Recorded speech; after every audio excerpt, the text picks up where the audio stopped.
Hello students, कैसे हो बेटा आप सब? Better, happy, okay. तो होप आप सभी क्वेश्चन कर रहे होंगे। ठीक है, तो 54 तक आपको होमवर्क दिया गया था। तो आज हम नेक्स्ट टॉपिक कर रहे हैं, four feature in case of over subscription and A pro rata allotment. ठीक है, तो अभी हम फोर फीचर तो करेंगे ही करेंगे। यहाँ पे ओवर सब्सक्रिप्शन हुआ है। ओवर सब्सक्रिप्शन क्या होता है? जब कंपनी ने जितने शेयर इशू किए उससे ज़्यादा एप्लीकेशन मनी मिले हमें। ठीक है, अप्लाइड ज़्यादा हो जाए। और उसके साथ साथ कंपनी ने क्या किया है? प्रोराटा अलॉटमेंट किया है। प्रोराटा अलॉटमेंट क्या होता है कि जब भी जो ओवर सब्सक्रिप्शन है तो ज़्यादा एप्लीकेशन मिला हुआ है, कंपनी अलॉट उतना ही करेगी जितना कंपनी ने शेयर इशू किया है, उससे ज़्यादा तो अलॉट कर नहीं सकती है।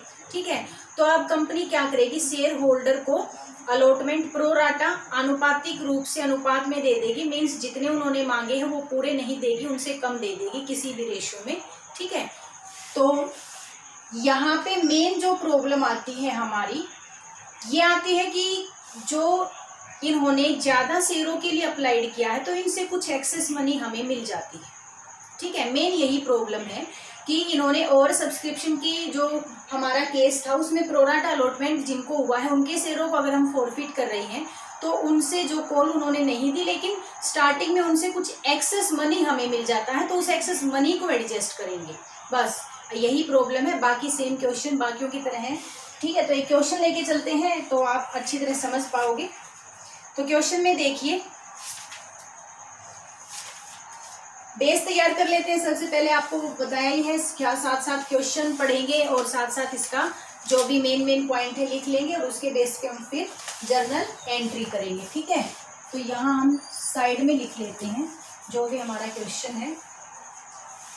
तो इसमें आपको कहा गया है, Navalakshmi limited issued prospectus inviting application for 50,000 share. कितना इशू किया? 50,000 शेयर इशू किया, 10 rupees each. These share were issued at par. At par का मतलब फेस वैल्यू पे ही इशू किया, कोई प्रीमियम नहीं है।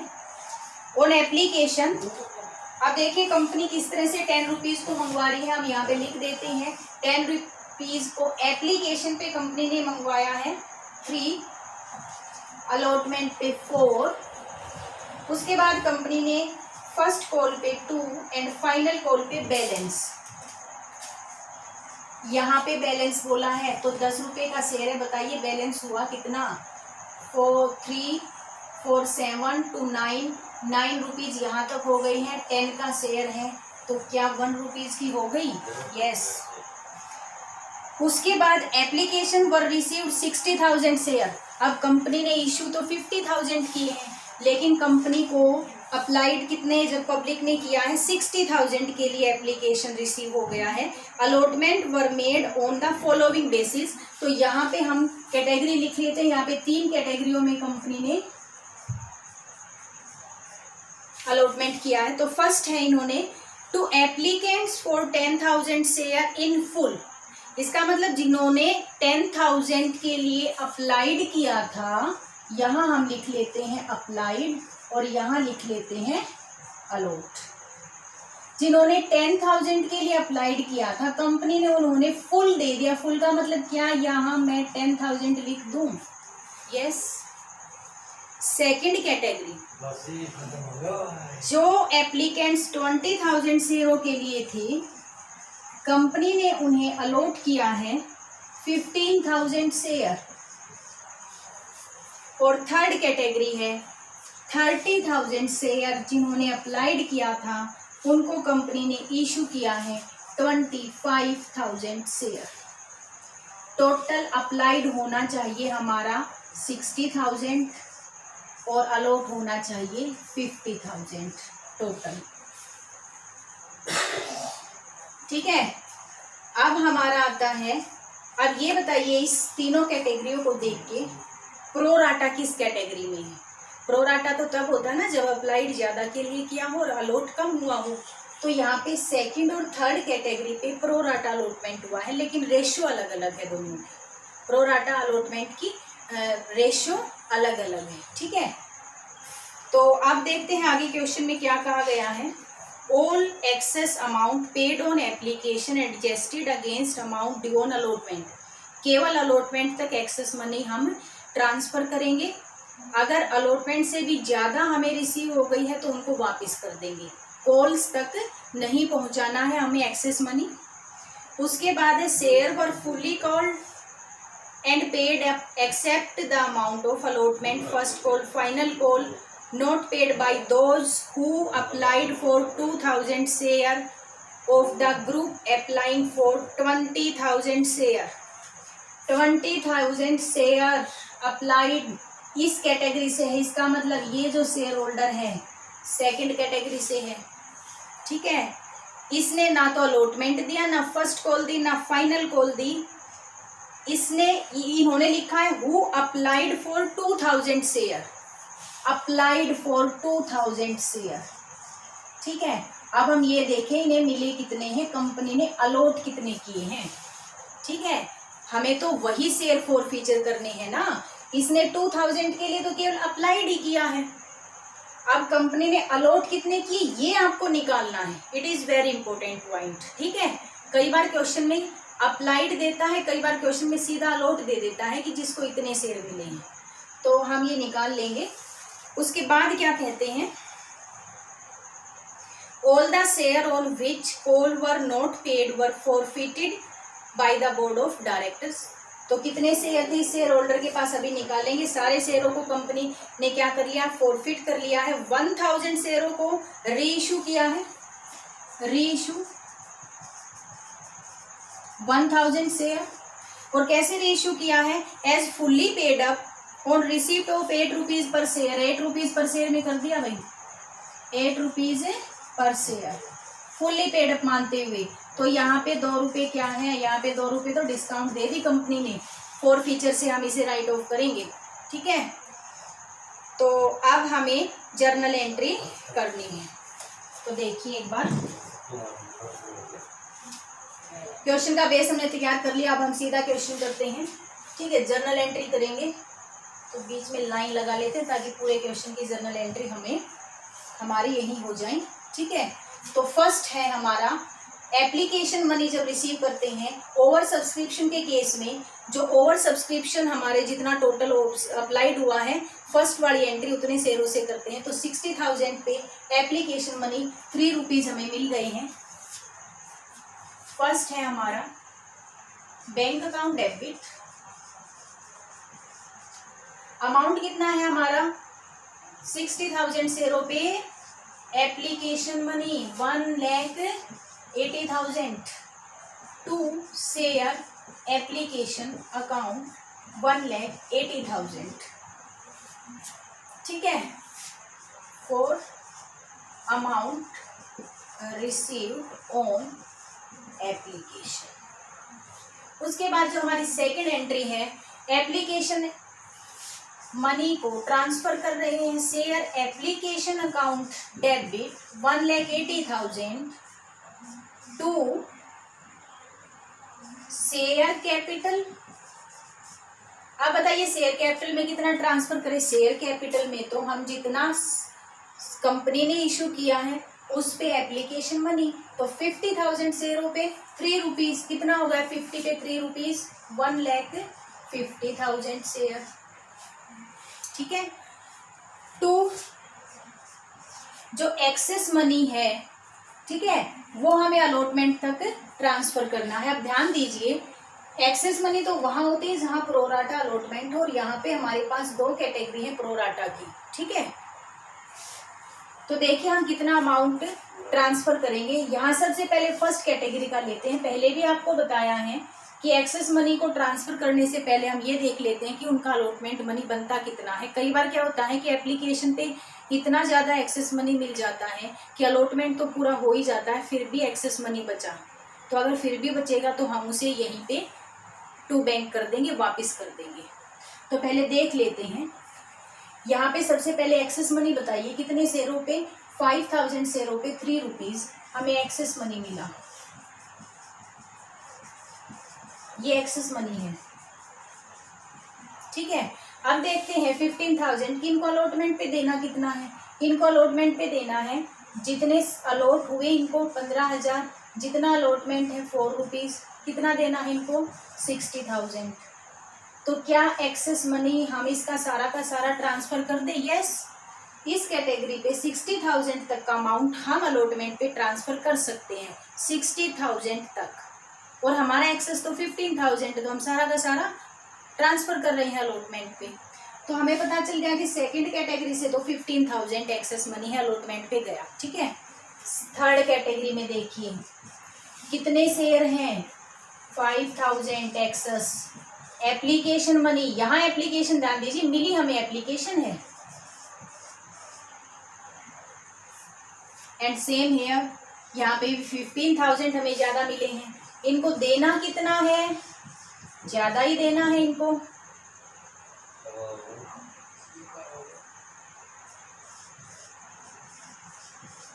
₹1,00,000, 1,00,000 रुपए तक हम इसके अलॉटमेंट पे ट्रांसफ़र कर सकते हैं। ठीक है, तो हम 15,000 के अलॉटमेंट पे ट्रांसफ़र कर सकते हैं। यस, तो अब हमारा एक्सेस मनी 15,000 और 15,000 टोटल हमारा कितना हो गया है? 30,000। ट्रांसफ़र कर दीजिए कहाँ पे? To share allotment account, 30,000। ठीक है, अलॉटमेंट पे ट्रांसफ़र हो गया है। अब हम अलॉटमेंट को ड्यू करेंगे। Share allotment account debit, number of share कितने? 50,000। अब सारा क्वेश्चन 50,000 से होगा। अलॉटमेंट मनी देखिए वहाँ पे कितना है? 4 रुपीज़। कितना हो गया? 2 lakh. To share capital account. अभी हम ड्यू कर रहे हैं, तो ड्यू के टाइम हमें ये नहीं देखना है कि पहले कितना मिल चुका है, वो हम बैंक वाली एंट्री के साथ देखेंगे। तो नेक्स्ट एंट्री हम बैंक वाली करेंगे। Bank account debit 2 lakh to share allotment account. 1 minute, 2 lakh तो नहीं मिलेगा। कारण क्या? कि हमें कुछ पैसे तो पहले ही मिल चुके हैं और एक शेयर होल्डर ऐसा है जिसने अलॉटमेंट मनी दी ही नहीं, तो ये अमाउंट हमें निकालना है। ठीक है, एक बार देख लेते हैं हम कि इससे हमें कितना इसको अलॉट किए हैं। अब ये देखिए यहाँ पे जिन्होंने अप्लाई 20,000 के लिए किया उनको कंपनी ने 15,000 अलॉट किए हैं।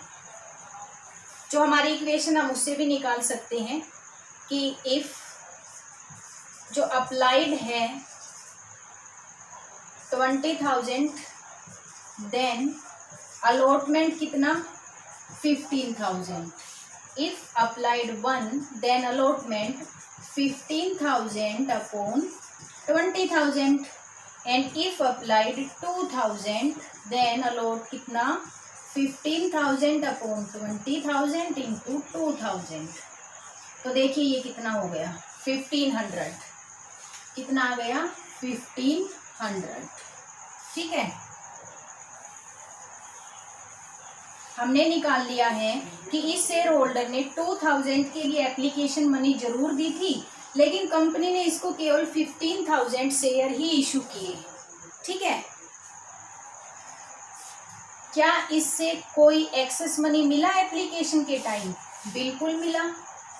कितना मिला? 500 शेयरों पे।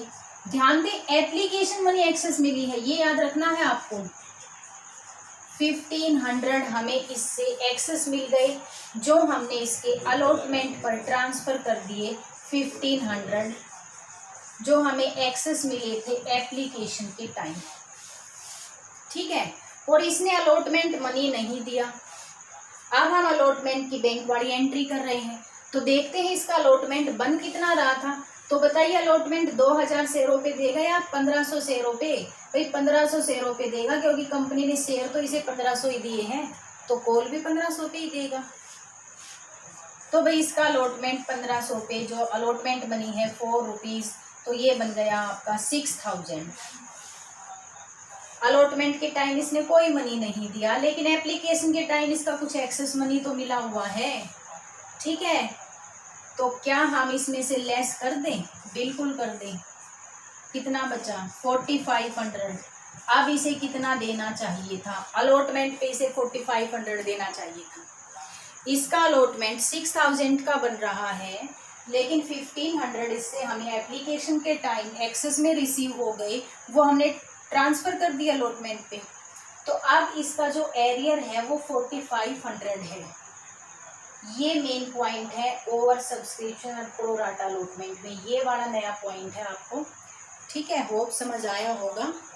आपको एक्सेस मनी देख लेनी है, पहले कितना मिल गया इस शेयर होल्डर से और कितना इसका अलॉटमेंट बनता है, लेस कर दीजिए। 4500 एरियर है इसका। फॉर फीचर करते टाइम ये अमाउंट आप याद रखोगे। ठीक है, तो मैं यहाँ लिख देती हूँ जो भी एरियर है अलॉटमेंट का वो 4500 है, ताकि जब हम फॉर फीचर करें तो सीधा अमाउंट यहाँ से लें। ठीक है, अब देखते हैं हम अलॉटमेंट के टाइम टोटल अमाउंट कितना मिला।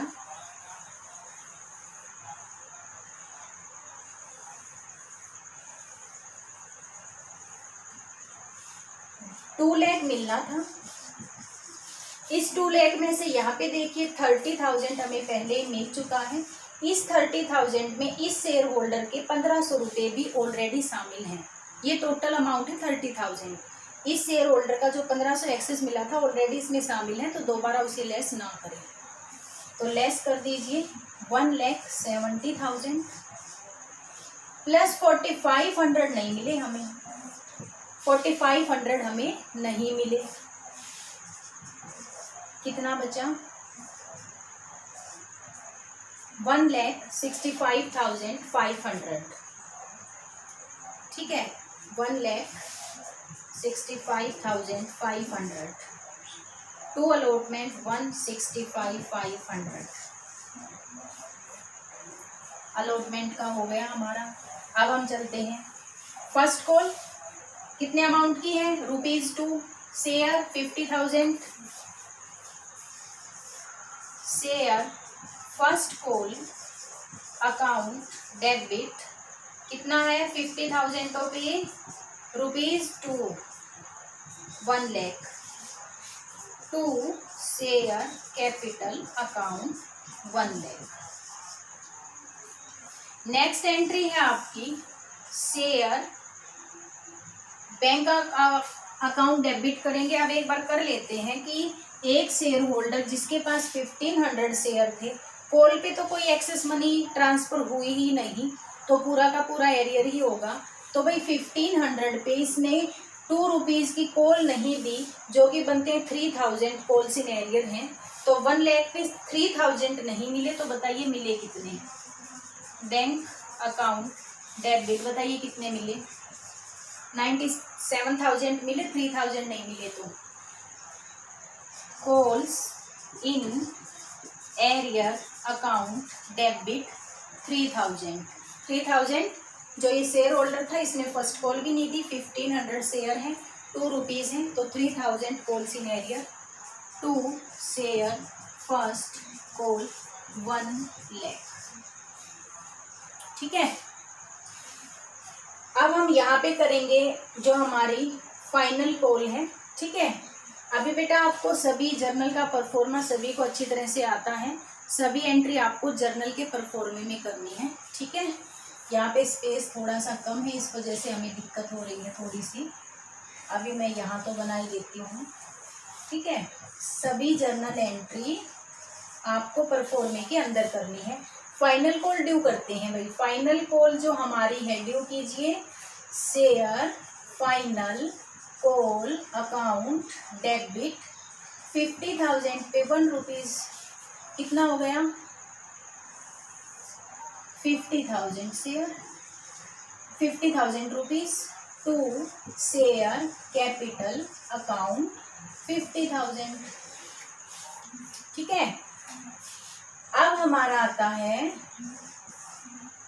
बैंक अकाउंट डेबिट रिसीव करेंगे 1500 शेयरों पे हमें फाइनल कॉल भी नहीं मिली, ₹1 की थी, इसका मतलब 1500 रुपये यहाँ पे बन रही है कॉल सिनेरियर के नहीं मिले हमें। ठीक है, तो 50,000 में से 1500 लेस कर दीजिए, तो कितना बचेगा हमारा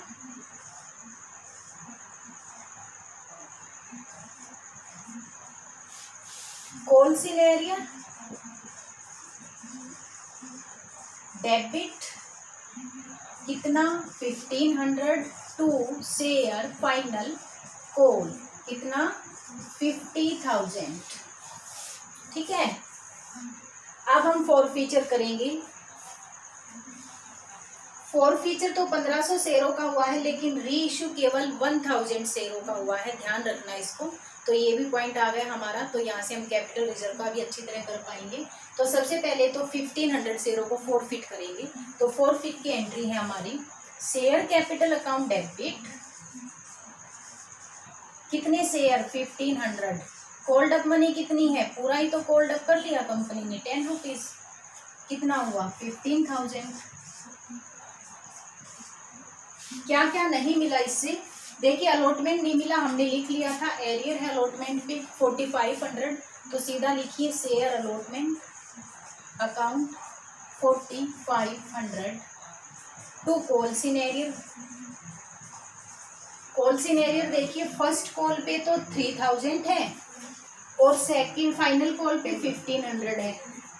3000 प्लस 1500 कितना हो गया 4500। जो पैसा मिल गया कहाँ डाल दें, फॉरफीचर अकाउंट में। ठीक है, इसमें से अगर ये लेस करेंगे तो कितना बचेगा 6000। हम देख भी लेते हैं कि इससे मिला कितना है, मैच कर लेते हैं कि हमारा 6000 आ भी रहा, बैलेंस तो 6 ही आ रहा है। ठीक है, तो इसने 2000 पे 3 रुपीज़ केवल एप्लीकेशन मनी ही दिया है 2000 शेयरों पे, तो 6000 ही मिले हैं इससे। अब नेक्स्ट जो एंट्री है, सभी शेयरों को रीइश्यू नहीं किया गया, ध्यान दीजिए। 1500 को फॉरफिट किया, लेकिन इनमें से 1000 का रीइश्यू हुआ, 8 रुपीज़ पे रीइश्यू हुआ है। तो भाई बैंक अकाउंट डेबिट 1000 शेयरों पे कितना मिला 8 रुपीज़, 8000। डिस्काउंट 2 रुपये की, तो फॉरफीचर को डेबिट करेंगे, शेयर फॉरफीचर अकाउंट डेबिट 1000 शेयरों पे 2 rupees 2000 to share capital account, ये हो गया हमारा 10,000 फेस वैल्यू। फेस वैल्यू 1000 शेयरों पे फेस वैल्यू 10 रुपीज़ है। ठीक है, अब ध्यान दीजिए, जिन शेयरों का रीइश्यू होता है, रीइश्यू शेयरों का ही हम कैपिटल रिजर्व में ट्रांसफर करेंगे फॉरफीचर। ठीक है, तो 1500 शेयरों का फॉरफीचर हुआ था, लेकिन केवल 1000 शेयरों का ही रीइश्यू हुआ है। तो भाई 1000 शेयरों का जो रिमेनिंग फॉरफीचर है उसी से कैपिटल रिजर्व बनेगा। तो हम निकाल लेते हैं कि टोटल फॉरफीचर तो हमारा 6000 है, टोटल फॉरफीचर हमारा 6000 है। कितने शेयरों का 1500 का, हमें कितनों के लिए चाहिए 1000 का, तो निकाल लेते हैं 4000। जो 1000 शेयर रीइश्यू हुए हैं उनका टोटल फॉरफीचर बनता है 4000, और भाई 4000 में से हमने 2000 को डेबिट कर दिया, रिमेनिंग कितना रहा, रिमेनिंग तो 2000 रहा हमारा, जिससे कैपिटल रिजर्व बनेगा। तो भाई share forfeiture account debit to capital reserve 2000, ये ध्यान रखना है आपको। ठीक है, टोटल फॉरफीचर था, इसमें से जो रीइश्यू हुआ हमने उसका निकाल लिया, 4000 निकला। यूज कितना किया 2000 डेबिट किया, रिमेनिंग कितना बचा 4 में से 2 यूज किया तो 2000, जिससे हमने कैपिटल रिजर्व बना लिया। ठीक है बेटा, तो ये हमारा फुल क्वेश्चन है, वो समझ आया होगा। ठीक है, और आप कर भी पाओगे अच्छी तरह। जो 2 मेन पॉइंट थे वो मैंने आपको बता ही दिए हैं। एक तो ये है हमारा अलॉटमेंट का, पूरा अलॉटमेंट नहीं लिया हमने, एक्सेस मनी को लेस कर दिया है। दूसरा एक मेन पॉइंट हमारा ये था, ठीक है, कि फॉरफीचर ज़्यादा शेयरों का हुआ है, रीइश्यू कम शेयरों का हुआ है, तो किस तरह हम कैपिटल रिजर्व में ट्रांसफर करेंगे। इन क्वेश्चनों को आप साथ साथ अपनी कॉपी पे करोगे बेटा, ठीक है, तभी ये आगे आ पाएंगे। तो हर रोज़ का काम आपको हर रोज़ करना ही होगा। ठीक है, कुछ भी पेंडिंग नहीं रखना। तो ये था हमारा आज का टॉपिक, तो इसे करना। कोई प्रॉब्लम है ठीक है तो मुझसे पूछना।